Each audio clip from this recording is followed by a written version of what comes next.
एक घने जंगल में बहुत से पशु पक्षी रहा करते थे। उसी जंगल में एक टुनटुनी चिड़िया रहा करती थी।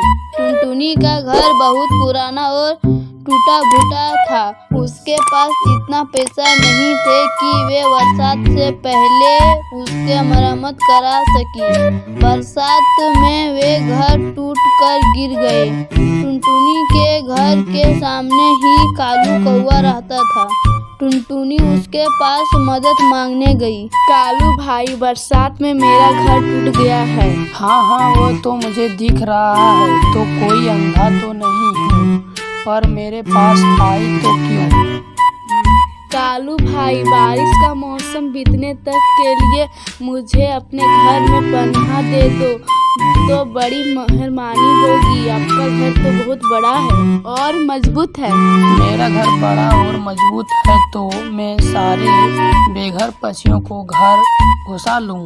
मैं तुम्हारी मदद नहीं कर सकता।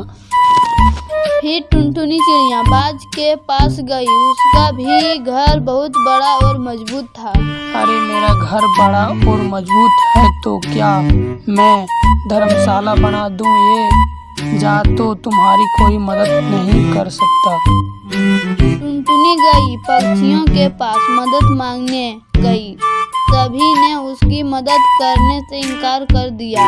निराश होकर टुनटुनी वापस रहने के लिए कोई भी स्थान नहीं था।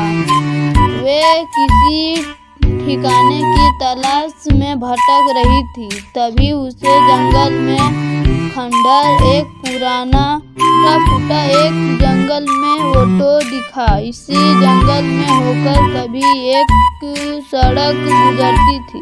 किसी कारण बस कभी सड़क, बस ऑटो मनुष्य के द्वारा प्रयोग में नहीं किया जाता था। जंगल के पक्षी इंसानों के भय के कारण इसे जंगल में दूसरे रहते थे।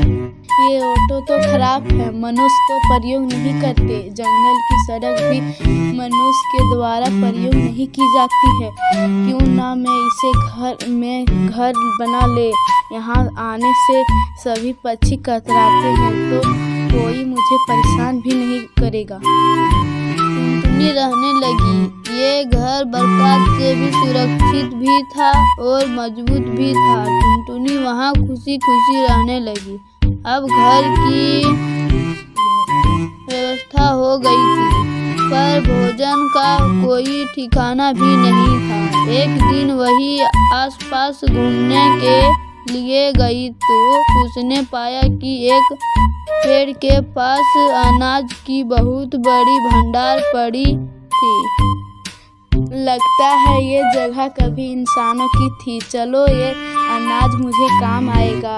ईश्वर की कृपा से मेरा भोजन की चिंता भी दूर हो गई। एक दिन कालू कौआ की नजर टुनटुनी पर पड़ी। वे खुशी से चिलचिला रही थी। कालू ने टुनटुनी की खुशी देखी नहीं जा रही थी। उसे बहुत आश्चर्य और गुस्सा भी आ रहा था। अरे टुनटुनी बहुत गरीब है वो। बारिश में इसका घर भी टूट चुका है, फिर भी ये इतना खुश क्यों है? चलो, इसका पीछा लग कर के पता लगाता हूँ। कालू ने टुनटुनी का पीछा किया तो पाया कि वे जंगल में पेड़ पुराने और खराब ओट पर रहा करती है और उसी ओट के पास अनाज की बड़ी बोरी रखी है कि टुनटुनी जिंदगी भर खाए तो भी खत्म ना हो।